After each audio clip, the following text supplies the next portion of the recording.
आता कोठे धावे म्हण तुझे चरण देखियला, भाग गेला सीन गेला अवघा झाला अणंदू, असेच काहीसे भाव सध्या वारकऱ्यामध्ये पाहायला मिळत आहेत। आपण बघू शकतोय की वाखरी येथे वैष्णवांचा मेळा जमा झाल्याने कशा प्रकारे उत्साहाला उधाण आलेलं आहे। अगदी वारकरी जी आहेत ते सध्या या रिंगण सोहळ्याच्या तळावरती जमा झालेले आहेत। कोण फुगड्या खेळतंय, कोण ज्ञानोबा तुकोबाचा गजर आहे तो सध्या एका ठिकाणी आपल्याला पाहायला मिळतो। अगदी उत्साहाचं वातावरण आहे, भक्तीला उधाण खरं तर या वारकऱ्यांमध्ये आलेलं आहे। आपण बघू शकतो की कशा पद्धतीनं या ठिकाणी सर्व जे वारकरी आहेत ते एकत्रित जमा झाले आहेत। तर राज्याच्या कानाकोपऱ्यातून ज्या पालख्या असतात त्या पालख्या सर्व त्या वाखरी या ठिकाणी जमा होतात आणि सर्वत्र म्हणजे महाराष्ट्रातील लाखो वारकरी जे असतात ते खरं तर या वाखरी जे ठिकाण आहे या ठिकाणी जमा होतात आणि उद्या पंढरपुरामध्ये खरं तर प्रस्थान करतात किंवा पंढरपुरामध्ये त्यांचा प्रवेश होतो। जसं आता पंढरपूर अगदी एका टप्प्यावरती आलेलं आहे, त्यामुळे अगदी विठुरायाची जी आस आहे किंवा विठुरायाची जी भेटीची ओढ आहे ती अगदी समीप आली आहे। त्याच्यामुळं वारकऱ्यांमध्ये अगदी उत्साहाचं वातावरण आहे, चैतन्याचं वातावरण आहे, आनंदाचं वातावरण आहे। आपण बघू शकतो कशा पद्धतीने अगदी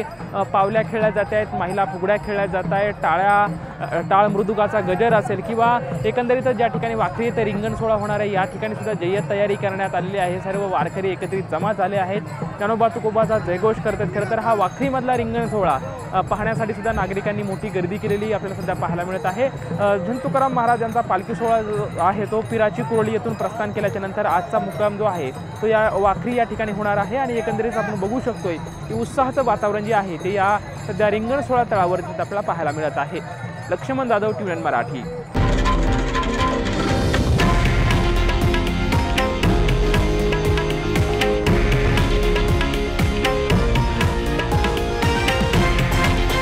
हे आहे देशातील नंबर 1 न्यूज नेटवर्क आणि आपण पाहत आहात TV9 मराठी, एकमेव।